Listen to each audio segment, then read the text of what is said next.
This bloody microphone gets on my nerves. It often doesn't work, so I'm doing a sound check.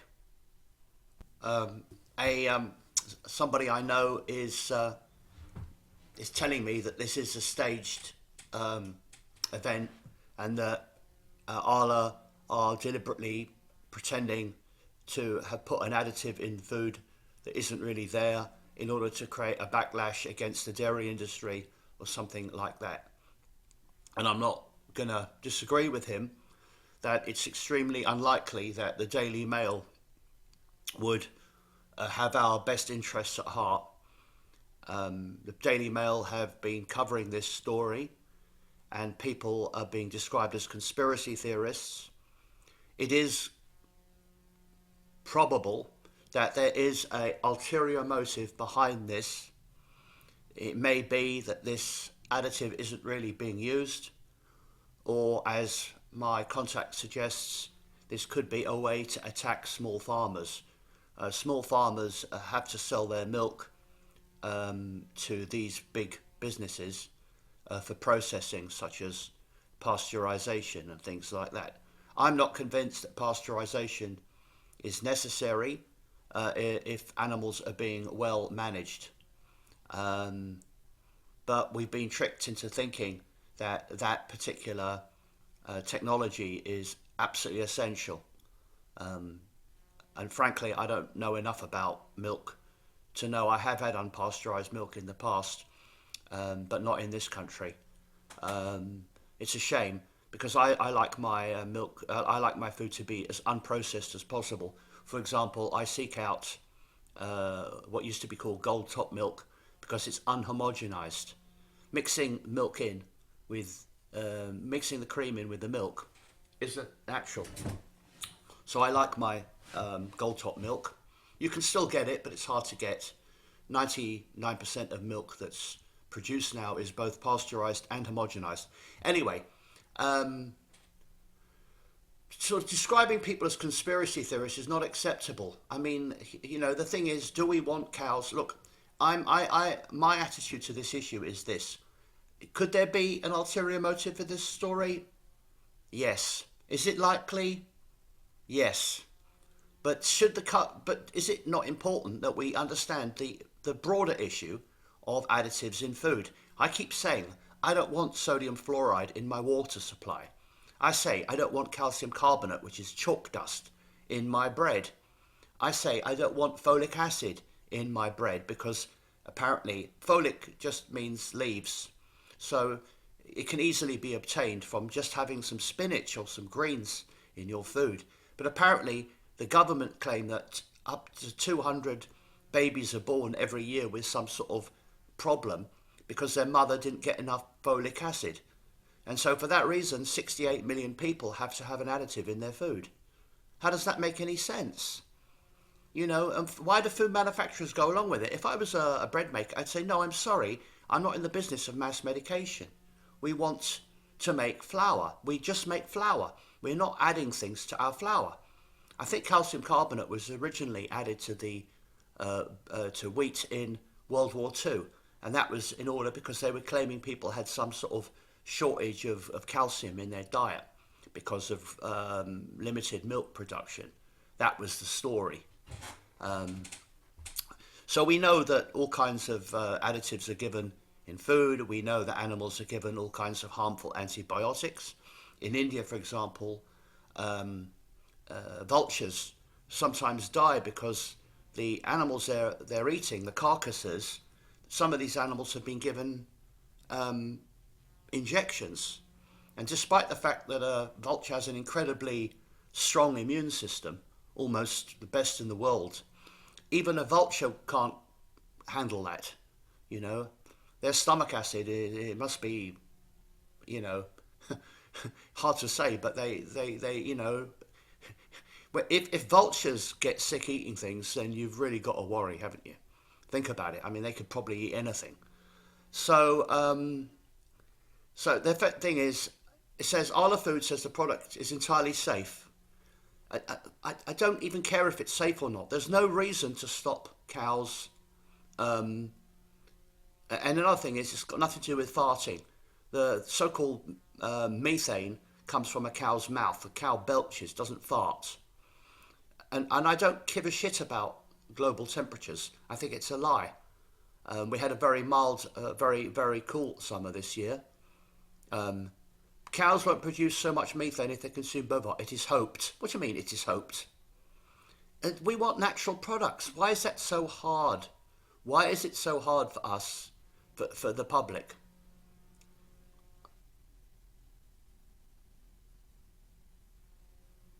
It says cows have been farting. Well, it's not even true because I said cows don't really fart.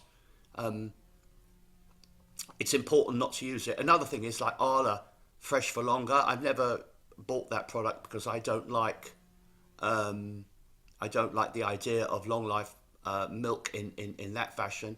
If I want long life milk, I'll buy sterilized milk, but not milk that they pretend is fresh, that's been filtered. So I don't care whether they, you see, and like I said, this particular person who will be, I'll send this person a link to this video, is the type of person, no, you've been fooled, it's a psyop, you're foolish, you're going along with the agenda. He's the type of person who thinks, not without reason, that pretty much everything in the mainstream media is some sort of psyop. But I'm looking at this issue from a slightly different perspective. Yes, clearly Arla are in on this, and clearly there's a reason why this story is being published. The Daily Mail could just sit on it. They don't have to promote this story. So why would the Daily Mail be running with this story when the easiest thing to do would be simply to say nothing?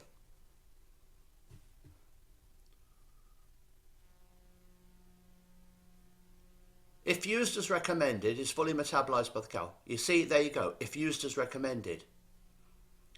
But again, as I said, we don't want our food to be interfered with. We want things to be as natural as possible. We know we don't live in a perfect world. We know we can't just go to a ditch and start drinking. We know our water has to be processed before we can drink it because everything is recycled from sewage and so on, and rain has to be. We know that. But as a general rule, has to be the minimum amount of processing is best to make a pure product. I don't want additives in my water. I don't want additives in my food, right? And it's been proven that additives are harmful, right? Especially the additives put there allegedly for our benefit. What's this?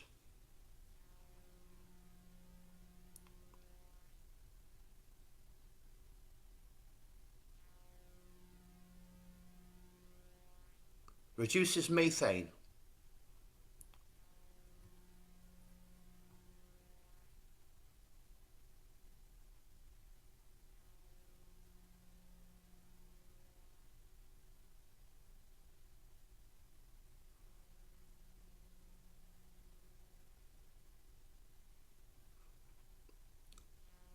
Yeah.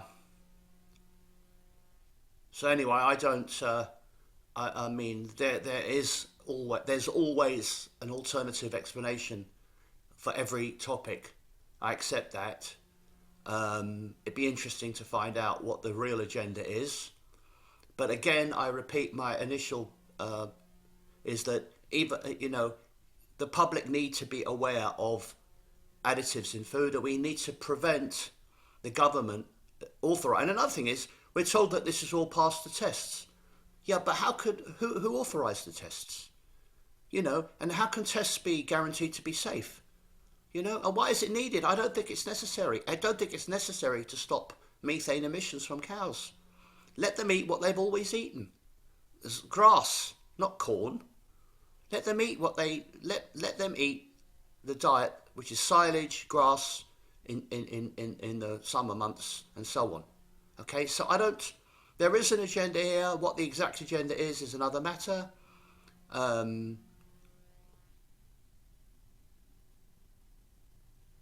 So there is an agenda here, and that I'm not denying it. But you know, it's a bit like Alex Jones. Some people say he's a shill, he's a shill, he's a shill. Or David Icke. Some people say that. I personally like him, but Could be that he is. I don't know. People are saying Richard Hall's a shill now. Goodness gracious. I don't know. I mean, they said it about me. People, when I had a bit of a following, people used to say I was a shill, and I'm not.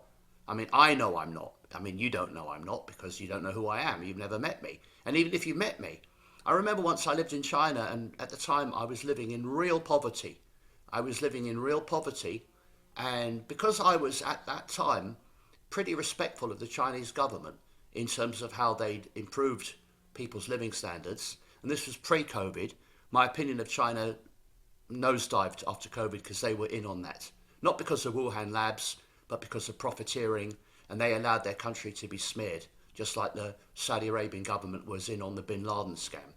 Okay? But at that time, I thought that under the circumstances, China was doing very well, and that Chinese people were enjoying a very improved standard of living, even though I accepted that it was a communist state, with no democracy.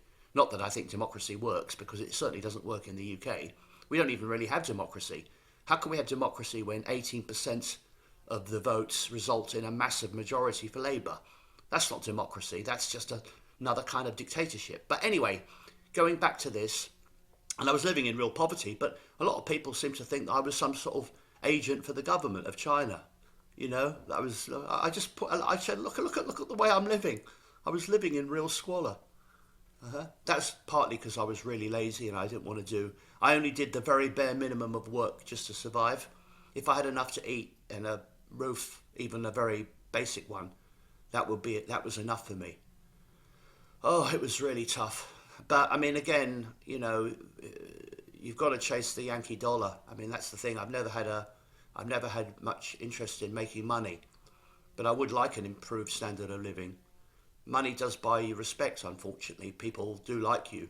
If I was able to monetize my channel, people would like me. Instead, people prefer to go to channels like Russell Brand and Tim Pool and Mark Dice and Argon of Sakad, or whatever his stupid name is, Sargon of Akkad. Ridiculous nonsense like that.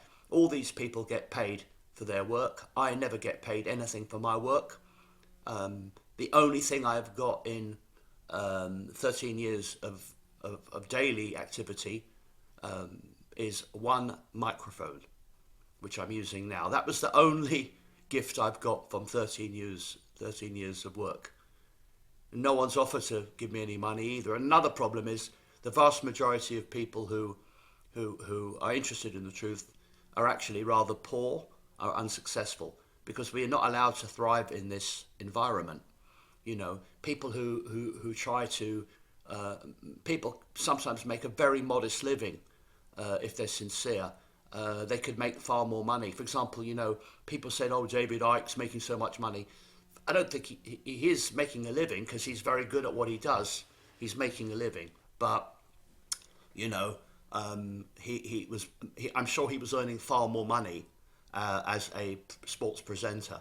So for sure he took a salary cut when he went rogue, right? I mean, again, that's assuming he is what he says he is. It's a possibility, because I don't know him. And even if I did, I still couldn't be certain. Lots of women had relationships with off-duty, with plainclothes police officers, and had children with these guys, not realising that they were actually government agents who were impersonating people in the alternative movement. So think about it. So I'm the only person that I know I can trust 100%, because everyone else has to be a stranger to me. Okay? So whether you believe me or not, and even if you did believe me, and don't forget, lots of sincere people are totally wrong.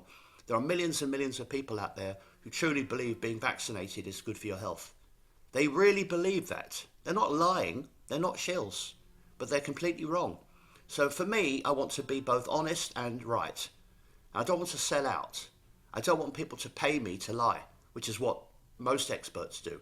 Experts are told, look, put on your stethoscope and white coat and read the script. Which is why all the TB doctors. So this story is ongoing.